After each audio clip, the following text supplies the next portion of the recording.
नमस्कार विद्यार्थी मित्रांनो, आज आपण पाहत आहोत इयत्ता 7वी स्कॉलरशिपचं मॅथ आणि त्या मॅथमध्ये आपलं एक्सरसाइज चालू आहे मित्रांनो 17.2. So let's we start our 70.2. That the first number question you can see on the screen. That the first question is that in the given figure angle TDQ. Look at that here. Here is the P and T. Here is R. Okay. So the TPQ. So T DQ here, one line is remaining here.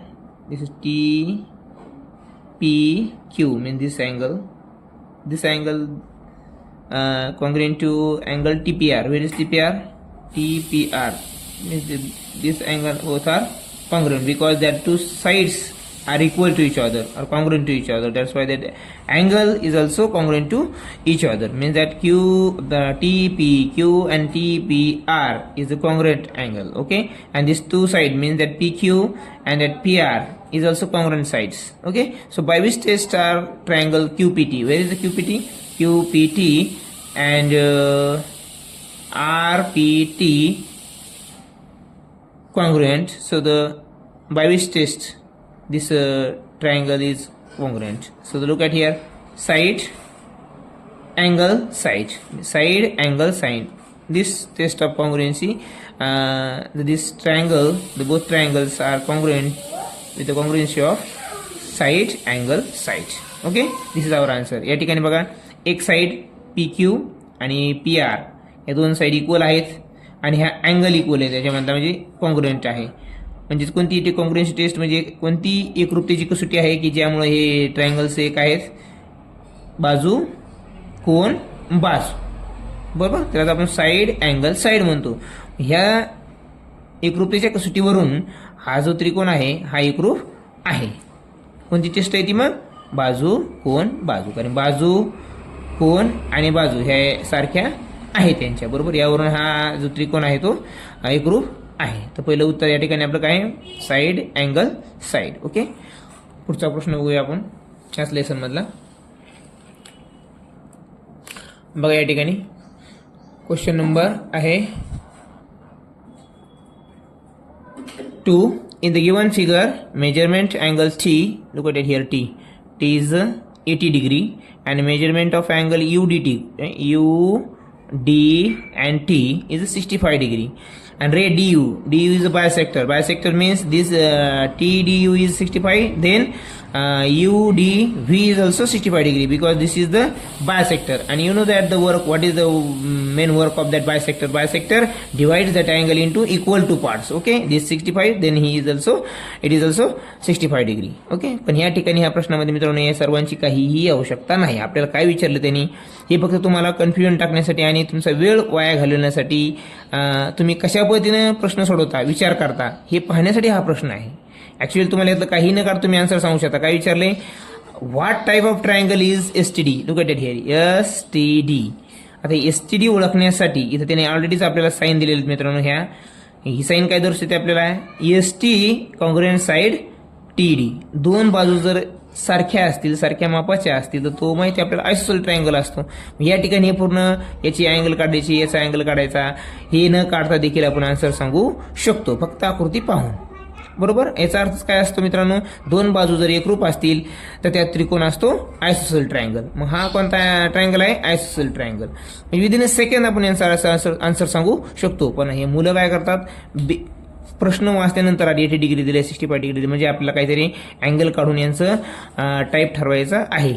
पण तुम्ही जर smart पद्धतीने जर अभ्यास केला तर ह्याच ठिकाणी तुम्ही हे कुठल्याही प्रकारचं जर आन्सर न काढता देखील याचा आन्सर देऊ शकता. आता आपण आपल्या मेथडनं जाऊया. मग त्यांनी पण सांगतो आन्सर कसं येईल. तर मला सांगा मित्रांनो, या ठिकाणी TDU 65 होता. हा अँगल ऑफ बायसेक्टर आहे. अँगल ऑफ बायसेक्टर काय काम करतो मित्रांनो? तो जो अँगल आहे मेन तो सेम अँगलमध्ये डिग्रीमध्ये विभागतो. म्हणजे हा 65 असेल तर हा पण 65 आहे. हा 65 झाला 130. मला मित्रांनो सांगा आता हे जे आहेत तिन्ही पण काय आहे मित्रांनो? रेषीय जोडीदार कोण आहेत मित्रांनो. मग आता मला सांगा यांची बेरीज जी असते 180 असते लिनियर पेअरच्या. ओके, 180 मधून 130 गेले खाली, किती उरले? 50. मग हा 50 आहे मित्रांनो. हा तर 50 आपल्याला कळाला. बरोबर. रेषीय जोडीतील कोणांची बेरीज किती असते? 180 असते. तर यातले दोन रेषीय जोडीतील कोणांची बेरीज आपल्याला 130 कळाली. मग आता ही उरला हा एकच कोण, पण याची सर्वांची बेरीज माहिती आपल्याला 130. 130 मधून 180 मधून 130 गेले, 50 उरले. हा 50 आहे तर हा पण 50 आहे. का बरं 50 आहे मित्रांनो सांगा बरं? कारण की हे दोन्ही बाजू एकरूप आहेत आणि एकरूप बाजू समोरचे कोण देखील एकरूप असतात. त्यावरून आपण यांची बेरीज केली. आता मला सांगा, दोन जर कोण एकरूप असतील तर तो ट्रायंगल कोणता असतो? आयसोसेल ट्रायंगल असतो. मग आता हे इतकं कुठं ना करण्याऐवजी तुम्हाला त्यांनी ऑलरेडीच दिलेलं आहे, दोन बाजू कॉन्ग्रुएंट आहेत म्हणजे त्याच्या समोरचे कोण देखील कॉन्ग्रुएंट असणार आणि हा उत्तर पण काय येणार? आयसोसेल ट्रायंगल. बघा दोन्ही पद्धतीने आपण काढू शकतो. इथं काही जास्त कॅल्क्युलेशन वगैरे करायची गरज नाही.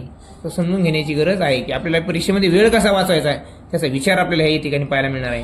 व्हिडिओ शेवटपर्यंत पाहत चला मित्रांनो. याच्या अगोदरची व्हिडिओ ही असेच एकदम जसं आपण ऑफलाईन क्लासेसमध्ये गणिताचा अभ्यास करतो त्या पद्धतीने शिकवण्यात आलेली आहे. तर व्हिडिओ लाईक आणि सबस्क्राईब करायला मात्र विसरू नका. बघा या ठिकाणी आता पुढचा प्रश्न आहे मित्रांनो 17.2 मधला 3 नंबरचा. कोणता प्रश्न आहे? 3 नंबरचा. तो काय सांगतो आपल्याला?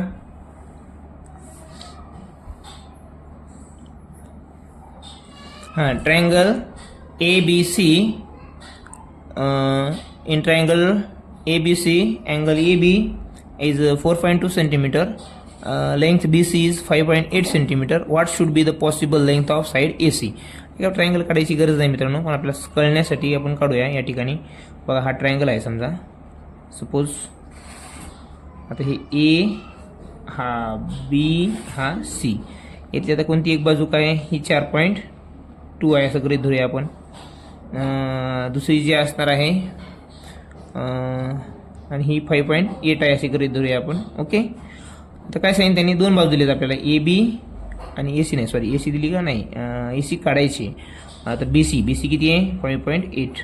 तर AC किती असेल ते विचारलं मित्रांनो. ही जी AC असणार आहे ती किती असणार आहे? याचा दोन रूल्स आहेत मित्रांनो. किती रूल्स आहेत?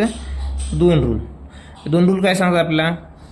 दोन्ही तिसरी जी बाजू आहे ह्या दोन्ही बाजूंच्या वजाबाकीपेक्षा मोठी असायला हवी. वजाबाकीपेक्षा मोठी असायला हवी. दोन्हीच्या वजाबाकीपेक्षा. दोन्हीची वजाबाकी किती आहेत मित्रांनो? बघा या ठिकाणी 5.8 मायनस 4.2 किती येतं मित्रांनो? 1.6. आता हे जे तिसरी बाजू जी आहे ह्या दोन्हींच्या डिफरन्सपेक्षा मोठी असायला हवी. म्हणजे किती? याच्यापेक्षा मोठी असायला पाहिजे. म्हणजे किती जी असेल ती असेल. दुसरी हे काय सांगते? ह्या दोन्हींची बेरीज 5.8 प्लस 4.2 किती आलं मित्रांनो? हे आय थिंक 10. किती आहे हे? 10. आता ही तिसरी जी बाजू आहे AC ही यांच्या बेरजेपेक्षा लहान असायला हवी. म्हणजे दोन्हींची बेरीज कधी त्या तिसऱ्या बाजूपेक्षा मोठीच असायला पाहिजे. यांची मोठी असायला पाहिजे म्हणजेच काय? जी तिसरी बाजू आहे ती यांच्यापेक्षा लहान असायला पाहिजे. म्हणजे काय? ह्या ग्रेटर असला पाहिजे कधी पण. बरोबर. हे तुमचं असं इक्वेशन बनतं मित्रांनो. आता याच्यामध्ये कोणता ऑप्शन आपला परफेक्ट बसतो ते आपल्याला बघायचं आहे. 1.6 पेक्षा मोठी बाजू कोणती आहे? या ठिकाणी दिले 1.8 आणि या ठिकाणी दिले 1.8. म्हणजे इथं आपले ऑप्शन कटले. इथं डायरेक्ट कट करा. गणितामध्ये कधीही मित्रांनो ऑप्शन एलिमिनेट करणे, ऑप्शन गाळणे हा एक मोठा खूप वेळ वाचवणारा पर्याय आहे आणि शॉर्टकट आहे. प्रत्येक वेळेस तुम्ही ते वाचवण्याचा अगोदर प्रयत्न करा, नंतरच बाकीच्या गोष्टी करून पाहत चला. नक्कीच तुमचा वेळ वाचेल.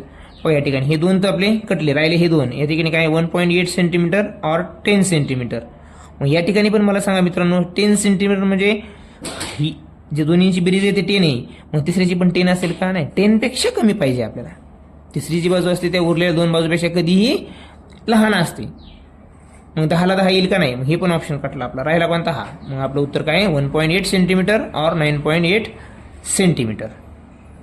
तिसरी बाजू कधीही त्या दोन बाजूंच्या डिफरन्सच्या मोठी असायला हवी आणि त्यांच्या बेरजेपेक्षा मात्र लहान असायला हवी. त्या रूलनुसार मित्रांनो हे उत्तर आपलं येते 1.8 सेंटीमीटर आणि 9.8 सेंटीमीटर. लक्षात असू द्या, इम्पॉर्टंट रूल आहे. परीक्षेमध्ये असे प्रश्न बेसिक तुमचं किती पक्का आहे पाहण्यासाठी हमखास विचारले जातात. तर असो पुढचा प्रश्न बघूया आपण. या ठिकाणी चौथा प्रश्न आहे आपला. बघा, the measures of the angles of triangle are in the ratio, that ratio they are given here 4:11:15. What type of a triangle is it? तो ट्रायंगल कोणता आहे तो ओळखायचा आहे आपल्याला. तर रेशिओ दिलाय, बघूया. मग तो जो अँगल आहे तो असेल x. Let the angle B, ते अँगल जे आहेत त्यातलं एक angles B x. So then the 4x is equal to 11x plus करायला plus 15x is equal to 180 degree. तिन्ही कोणांच्या मापांची बेरीज असते 180 degree. That's why so the 180 degree that triangles measurement. So 4, 50, 50 and 50 30. 30x is equal to 180 मित्रांनो. किती 180 degree. तो 30 1 जा 30, 36 जा 180. So x is equal to 6 degree मित्रांनो. So we have to find out the each and every angles measurement, then we can understand, we can find out which triangle is it. Okay, so the x is equal to 6. 4x means 4x is equal to 4 into 6. किती मित्रांनो 24. पुन्हा काय 11x means 11 into 6 66. 50 into x or 50x 50 into x 90 degree. जर एक जरी angle 90 degree असेल तर तो अँगल कोणता असतो राईट अँगल ट्रायंगल. आपला आन्सर काय राईट अँगल ट्रायंगल. कारण एक अँगल जो आहे त्यामधला 90 डिग्री आहे आणि एका त्रिकोणामध्ये एकच 90 डिग्री असतो. ओके, हे पण माहीत असू द्या. समजलं. आपलं उत्तर आहे राईट अँगल ट्रायंगल.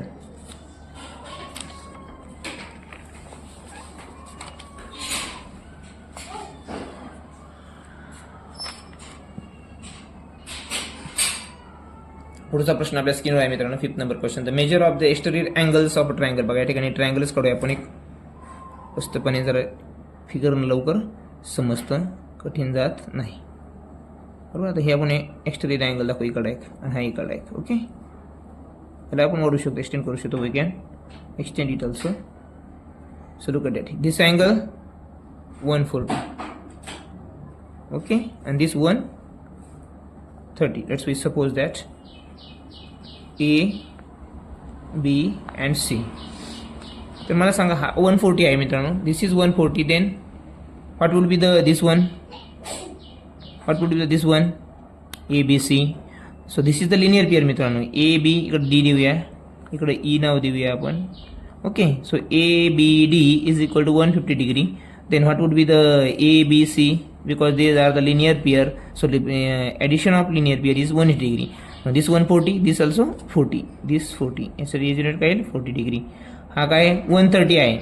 तर आतमधला लिनियर पेअरची ॲडिशन असते 180 degree. 180 minus 130 50 degree.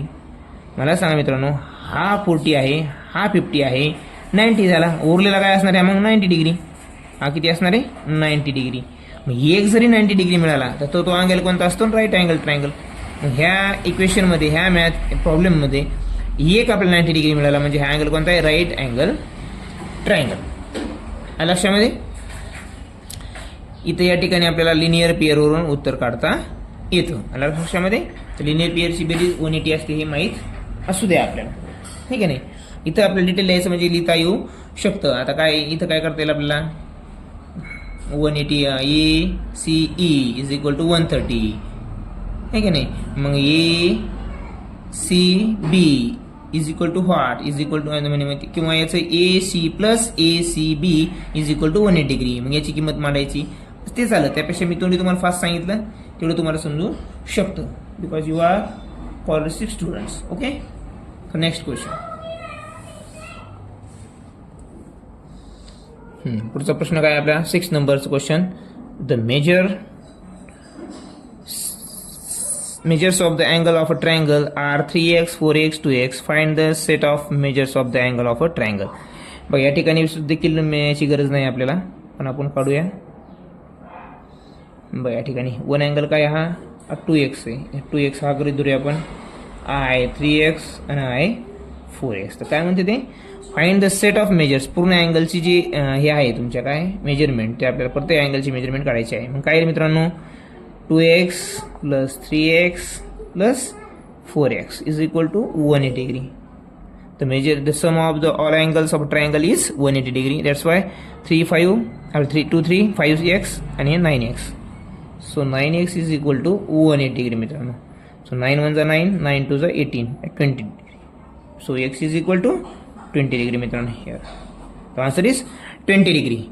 So we can find out if we put this value x value in all that angles, we can get each angle's measurement. So look at it here. So 2x. So 2x is equal to 2 into 20 is equal to 40. 3x. 3x means 3 into 20 is equal to 60. 4x. 4x is equal to 4 into 20 is equal to 80 degree. 80 degree. So the that set of that angles is, what is that? 40, 60, 80. In which option we can see this 40, 60, 80? 40, 60, 80. So यासारखं option दुसरा कोणतंच नाही, आपला answer हे आलेलं आहे. 1 नंबरचं option आपलं उत्तर आहे. आलं लक्ष मित्रांनो? हे सोपं आहे. फक्त टोटल मेजरमेंटचा आपल्याला रूल्स माहित आहे. एकच त्या ठिकाणी माहिती असायला हवी की ट्रायंगलच्या तिन्ही कोणांची बेरीज किती असते? 180 डिग्री. एवढं माहिती असले की आपण आन्सर काढू शकतो. लक्षामध्ये मित्रांनो? चला पुढचा प्रश्न बघूया आपण. 7th नंबरचा, जो की आपल्याला स्क्रीनवर दिसेल. बघा या ठिकाणी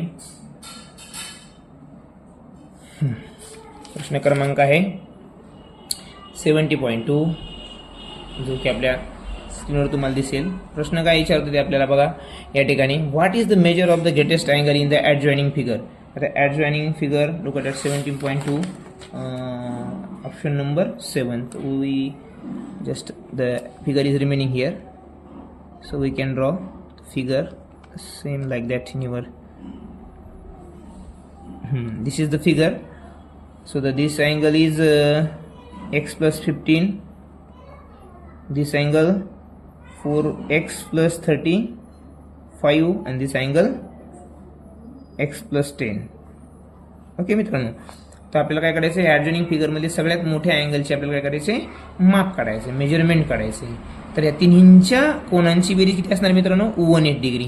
हे तर माहिती आहे आपल्याला, बरोबर? मग लिहा इथे या ठिकाणी x plus 15 plus 4x plus 35 plus x plus 10 is equal to 180 degree. मग या ठिकाणी काय आहे मित्रांनो? बघा किती आहे? x 4x अँड x म्हणजे किती झाले? 4x, एक 5x आणि 6x.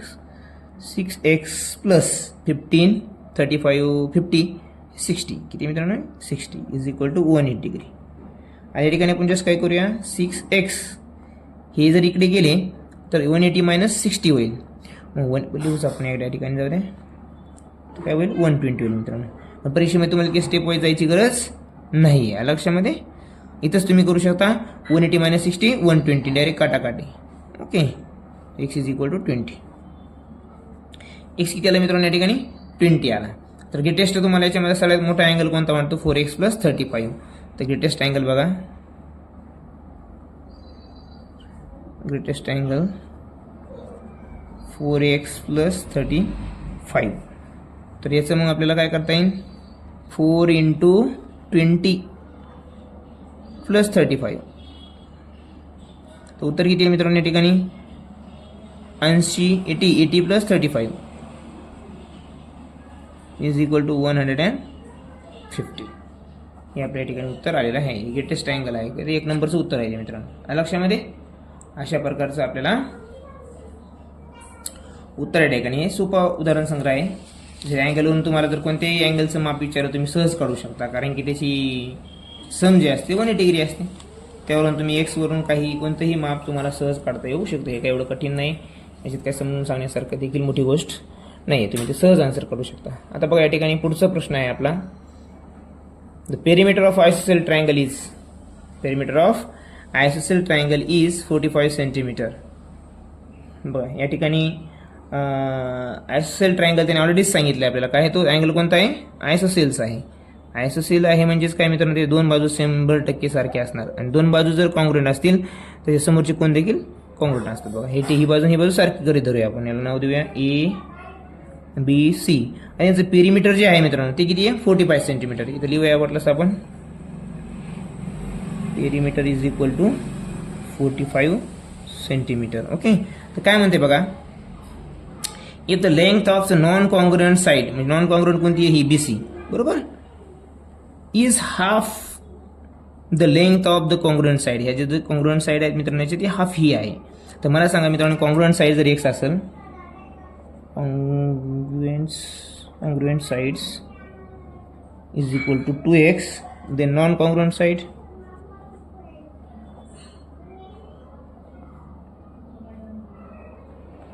x मित्रांनो, नॉन कॉन्ग्रुएंट साईड काय असणार x. ही जर 2x असेल तर ही x, कारण की नॉन कॉन्ग्रुएंट साईड ही या कॉन्ग्रुएंट साईडपेक्षा हाफ आहे. मग ही 2x असेल तर ही x असेल, किंवा ही x घेतली तर ही x/2 येईल, हाफ येईल.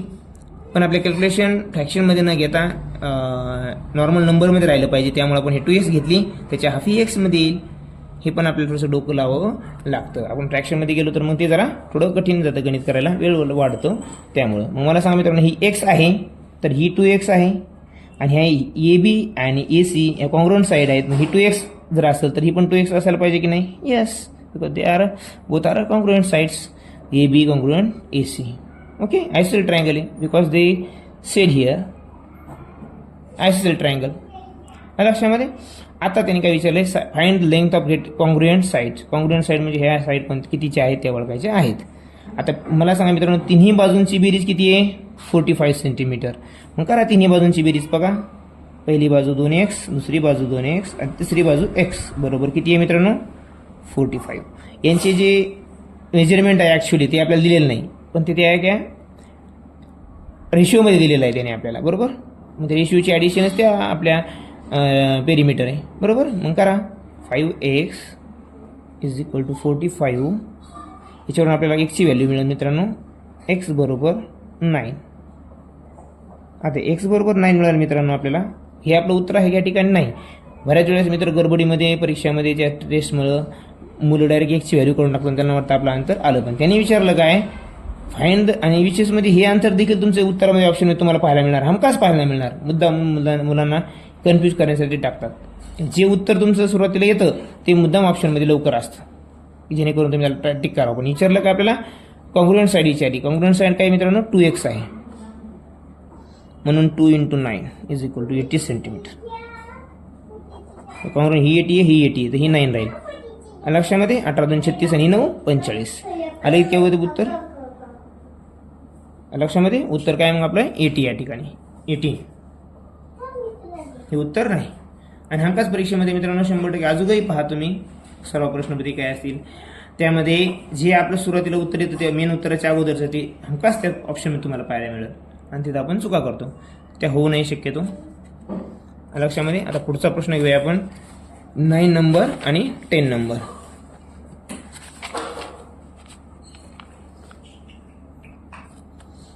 प्रश्न क्रमांक 9 जो आहे आपल्या स्क्रीनवर दिसतोय आपल्याला, आहे की नाही. प्रश्न क्रमांक आहे, in a triangle ABC measurement of angle A 3M angle B. Triangle काढू. या ठिकाणी पण आपण काय करूया, ट्रायंगल काढण्याचा प्रयत्न करूया, लवकर समजतं. इथं काय ट्रायंगल ABC केले त्याने आपण ABC करूया. हे अँगल ABC आहे, बरोबर. ते काय म्हणते बघा आता मित्रांनो, angle A is equal to thrice M of B. Thrice M of B. या ठिकाणी बघा मित्रांनो, हा अँगल A हा आपल्याला अँगल दिला आहे मित्रांनो. या ठिकाणी thrice measurement of angle B. बीच्या तिप्पट आहे कोण, अँगल A. हा तिप्पट आहे, हा एक पट असायला पाहिजे. हा 3M आहे तर हा M असायला पाहिजे. हा M असल्यामुळंच हा 3M होतो, कारण आपल्याला काय दिले, B काय दिलेला आहे, अँगल A जो दिला आहे हा तिप्पट आहे अँगल Bच्या, म्हणून अँगल M होईल. अँगल B जो आहे तो काय होईल, M गृहीत धरूया आपण. आता जो C दिला आहे मित्रांनो या ठिकाणी दिला आहे, measurement of angle C is equal to twice of measurement angle B. आता मेजरमेंट अँगलच्या दुप्पट अँगल C आहे. हा दुप्पट आहे म्हणजे हा एक पट आहे, मग हा M आहे तर हा ट्वाइस M, बरोबर. पण मित्रांनो या तिन्हींची बेरीज जी आहे ती बेरीज असणार आहे, यांची सम जे असणार आहे, the sum of that triangle is equal to 180 degree. That's why this A thrice M, B angle B is equal to M, and that C is twice M. The sum of that total 180 degree. That's why if we solve this equation, we will get the value of M. So look at that, M is equal to 30 degree. 6 1s are 6, 6 3s are 80, and the 0 means 30. Measurement of M is equal to 30 degree, means that angle B, actually angle B is equal to 30 degree. Okay, so angle C twice M, मग 2 into 30 is equal to 60 degree. Okay, angle A 3m, and we know that the m value of m is 30. And 3 into 30, look at that, 3 into 30, 90 degree. Now if we know that the rule, if that one single angle is 90 degree, then triangle is called right angle triangle. That's why that answer is 4 number. Okay, so let's we see the next, let's we move. That's last question that of our exercise. So that question is on your screen. So that the question is that if a triangle ABC congruent triangle DCB, बघा ABC congruent triangle DCB हे दोन congruent triangle आहेच. Which of the following statement is incorrect? Incorrect कोणते ते ओळखायचं आहे आपल्याला, बरोबर. बघा segment BD congruent segment C हे दोन्ही congruent आहेत, बरोबर, कारण त्याच्या समोरचे कोण एकरूप आहेत, त्यामुळे हे उत्तर बरोबर आहे. आता पुढचं काय मित्रांनो, segment AB congruent segment CD. आता कॉन्ग्रुएंट हे BB आणि CD पण कॉन्ग्रुएंट आहेत मित्रांनो. ही बाजू आणि ही बाजू पण कॉन्ग्रुएंट त्यांनी या ठिकाणी दिलेली आहे आणि ते बरोबर आहे. आता BDC कुठे, BDC आणि BAC हे एकमेकांचे एकरूप कोण आहेत मित्रांनो, हे आणि हा कोण. ठीक आहे, आता हे दोन्ही कोण एकरूप आहेत या ठिकाणी, बरोबर आहे. पण या ठिकाणी बघा आता पुढचं ते काय दिलं, DCB. DCB कुठे, DCB हाय अँगल आणि BAC हाय अँगल एकरूप असेल का मित्रांनो, साहजिकच नाही. हा कोणता आहे, विशाल कोण, ऑप्टिक अँगल दिसायला, हा लघु कोण आहे मित्रांनो. हे दोन अँगल एकत्र असणार आहे म्हणजे एकरूप असतील का, कॉन्ग्रुएंट असतील का, नाही. तर या ठिकाणी उत्तर चुकीचं कोणतं आहे, 4 नंबरचं उत्तर आपलं हे चुकीचं आहे, इनकरेक्ट विचारलं आहे. आता या ठिकाणी आपण परीक्षेमध्ये पण इथं गृहीत धरतो न वाचल्यामुळे करेक्ट आन्सर. ऑप्शन 3 करेक्ट असतात ना, आपण चारही कधीच वाचत नाहीत. पहिलं करेक्ट आहे का, लगेच आन्सर बरोबर आलं माझं बरोबर, असं होत नाही मित्रांनो. प्रश्न व्यवस्थित वाचा, पूर्णतः तो पूर्ण वाचून घ्या, काय विचारलं ते बघा, मग आन्सर तुम्हाला सहज सोपं जाईल. तर अशाच व्हिडिओसाठी आपल्या चॅनलला सबस्क्राईब करा. पूर्ण स्कॉलरशिपचे व्हिडिओ मॅथ्सचे या ठिकाणी आपल्याला पाहायला मिळतील, वेगवेगळ्या ट्रिक आणि सहज सोपी आपल्या भाषेतली मेथड. त्यामुळे हे तुम्हाला निश्चितच फायदा आपल्याला या गणितामध्ये होत जाईल. तर कृपया शेवटपर्यंत व्हिडिओ पाहत चला. आवडल्यास लाईक करा आणि सबस्क्राईब करा.